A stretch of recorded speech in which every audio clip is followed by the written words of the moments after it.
Hello friends, welcome to my channel. দেশ এবং দেশের বাইরে থেকে যারা আজকে আমার ভিডিওটি কন্টিনিউ করেছেন প্রত্যেককেই খামারি কমল ইউটিউব চ্যানেলে স্বাগতম।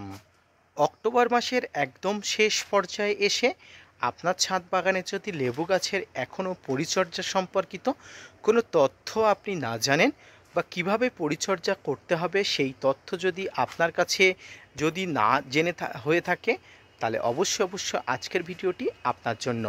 আজকের ভিডিও থেকে আপনি জানবেন এই যে কিভাবে পরিচর্যা করলে আপনার ছাদ বাগানে ডিসেম্বর মাসে প্রচুর পরিমাণ লেবু ফুল বা লেবু গুটি আসে।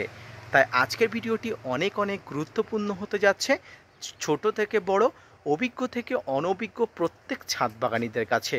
তাই ভিডিওটি না স্কিপ করে কন্টিনিউ করুন। লেবু গাছের মধ্যে অন্যতম গাছগুলো হলো সবচেয়ে গুরুত্বপূর্ণ গাছ। এই গাছগুলো যদি আমরা সঠিকভাবে পরিচর্যা করি, গাছগুলোকে ম্যাচুরিটি করে তুলি, তাহলে একটা সময় এই গাছগুলোতে সিজনে প্রচুর পরিমাণ ফুল আসে। সাইট্রাসের বিভিন্ন ধরনের গাছ আমরা ছাদ বাগানে নিয়ে আসি, সেগুলো দ্রুত পরিচর্যা করে ম্যাচুরিটি করে খাবার দিতে চাই। তবে মনে রাখবেন, লেবু গাছের ম্যাচুরিটি হয়ে গেলে আপনাকে অবশ্যই শীতের আগে থেকে সাবধান হতে হবে। আর সেই কি সাবধান হতে হবে সেটা নিয়েই মূলত আজকের সম্পূর্ণ ভিডিওটি। প্রথমেই বলবো, এই সময় ছাদ বাগানে আপনার গাছের গোড়াতে একটা খাবার দিয়ে দেবেন। সেই খাবারটি অবশ্যই মিশ্র খাবার হবে। কেন এই মিশ্র খাবার দিতে বলছি? কারণ এটা অক্টোবর মাস চলছে, এখনও পর্যন্ত লেবু গাছে ফুল আনার মতো সময় হয়ে ওঠেনি। তাই লেবু গাছে এই সময় সামান্য পরিমাণ খাবার আপনাকে দিতে হবে। তবে সেটি কিন্তু অত্যন্ত সামান্য পরিমাণ খাবার। গাছের যে পরিমাণ খাবার দেওয়ার কথা সেই পরিমাণ খাবার আপনি দেবেন না। অল্প পরিমাণ খাবার খাইয়ে গাছটাকে একটু কয়েকটা মাস, অর্থাৎ এই 1 মাস বা 1.5 মাস যাবৎ একটু সতেজ রাখবেন। এই সতেজ আপনি রাখার পরে ডিসেম্বর মাসে এসে ছাদ বাগানে লেবু গাছে প্রচণ্ড মরুভূমির মতো কষ্ট দেওয়া লাগবে। তো সেই সম্পর্কিত ভিডিও আমি সেই সময় অবশ্যই করব। এই সময় যেহেতু অক্টোবর মাস এবং নভেম্বরের এখন সন্নিকটে চলে এসছে, প্রথমেই আপনার ছাদ বাগানে একটি খাবার দেবেন। তবে মনে রাখবেন, এই খাবারে নাইট্রোজেনের পরিমাণ 0% নামিয়ে আনতে হবে। হ্যাঁ, এই খাবারে নাইট্রোজেন কিন্তু কোনোভাবেই রাখবেন না। অর্থাৎ কোনো প্রকার খোল জাতীয় পদার্থ এবং কোনো প্রকার কম্পোস্ট, ভার্মি কম্পোস্ট বলুন বা লিপমোট কম্পোস্ট বলুন, এই খাবারগুলো আপনি দেবেন না। যদি আপনি দিতেই চান, খুব সামান্য পরিমাণ, অর্থাৎ 1% কিন্তু এই খাবারগুলো দেবেন। কি খাবারের পরিমাণ আপনি বেশি করবেন? পটাশ এবং ফসফরাসের খাবারের পরিমাণ বেশি করবেন।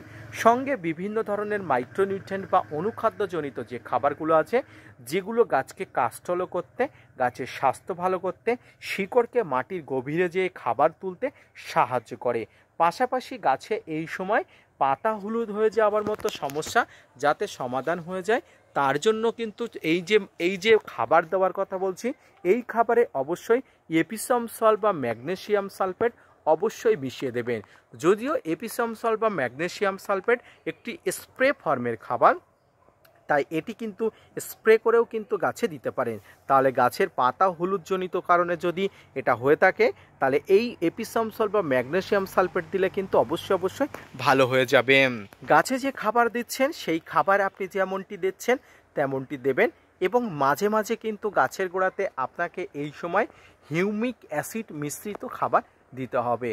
যদি আপনার কাছে হিউমিক অ্যাসিড মিশ্রিত খাবার না থাকে, তাহলে আপনি বাড়িতে যে পচা পান্তা, অর্থাৎ পান্তা ভাত আছে, সেই পাঞ্চা ভাতকে অন্তত মিনিমাম 10 দিন 12 দিন পচিয়ে এর যে নির্যাসটুকু পাবেন, এই নির্যাসটুকু ছাঁকুনি দিয়ে ছেঁকে নিয়ে এই পান্তা ভাতের সঙ্গে হালকা করে ফাঙ্গিসাইড মিশিয়ে নিয়ে আপনি গাছের গোড়ায় দেবেন। বিশ্বাস করুন, এই পচা পান্তাতে প্রচুর পরিমাণ হিউমাস থাকে, গাছের মাটিকে কিন্তু হিউমাসের পরিমাণ বৃদ্ধি করে। তাই এটিও কিন্তু ভালো হিউমিক অ্যাসিডের কাজ করে। অর্থাৎ যে খাবার দেবেন, নাইট্রোজেনের পরিমাণ কমিয়ে ফসফরাস এবং পটাশ ঘটিত খাবার দেবেন। সঙ্গে গাছের পাতা হলুদজনিত সমস্যার কারণে এপিসম সল্ট বা ম্যাগনেসিয়াম সালফেটজনিত খাবার দেওয়ার কথা বললাম। এবং শেষ যে খাবারের কথা বললাম, সেই খাবারটি হলো হিউমিক অ্যাসিড মিশ্রিত খাবার, যার পরিবর্তে রাসায়নিক হিউমিক সারের পরিবর্তে আমি আপনাকে পচা পান্তা পচিয়ে সেই জলটা আপনাকে দিতে বললাম।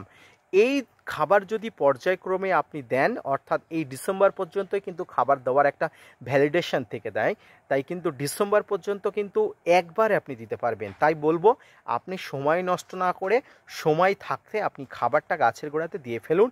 তাহলে কিন্তু ডিসেম্বরের আগে কিন্তু এই খাবার প্রক্রিয়াকরণ করে গাছ যতটা সুস্থ থাকার কথা সুস্থ থাকবে। বাকি খেলা কিন্তু ডিসেম্বর মাস থেকে শুরু হবে, সেটি ম্যাচুরিটি আসা গাছগুলো। খেলা বলতে আমি বলতে চেয়েছি গাছকে প্রখর কষ্ট দেওয়া হবে, জলকষ্ট দেওয়া হবে, পাতা ঝরিয়ে ফেলা হবে, প্রুন বা কাটাই ছাঁটাই করা হবে, তাহলে কিন্তু গাছে ফুল আসার সম্ভাবনা থেকে যায়। তাই আপাতত গাছকে একটু রিলিফ দিতে আপনি এই ধরনের খাবারগুলো অবশ্যই প্রয়োগ করুন। সম্মানিত দর্শক এবং শ্রোতা বন্ধুরা, অবশ্যই আপনারা জানেন লেবু গাছের সিজনেই ফুল আসে, যদিও 12 মাসে বিভিন্ন পাতি লেবুগুলো আছে। এই ধরনের লেবুগুলোতে সারা বছর পরিচর্যা করতে হয় এবং এই সিজনে ফুল আসার আগে আপনাকে কিন্তু একটু রুড হতে হয়, একটু কঠোর হতে হয়, একটু কষ্ট দিতে হয়। ছাদ বাগানের লেবু গাছগুলোতে জল, খাবার সমস্ত কিছুর গাছকে কিন্তু দেওয়া কমিয়ে দিতে হয়। তাই মনে রাখবেন, সেই কমিয়ে দেওয়ার আগে যতটা পরিমাণ গাছকে বাড়িয়ে নিতে চান আপনি নিয়ে নিন, কারণ আর হাতে মাত্র আপনার 1.5 মাস সময় আছে। তার পরবর্তী সময়ে আপনি কোনোভাবেই গাছে খাবার দিতে পারবেন না, কথাটা মাথায় রেখে দেবেন। তাই আজকের ভিডিওটি যারা দেখেছেন বা দেখছেন অবশ্যই উপকৃত হবেন। এইভাবে লেবু গাছের গোড়াতে আপনি খাবার দিন। পারিপার্শ্বিকভাবে আপনি নাইট্রোজেনের পরিমাণ একদম কমিয়ে দেবেন, কোনোভাবেই দেবেন না। ফসফরাস, পটাশ এই ধরনের খাবারগুলো দেবেন। ধন্যবাদ।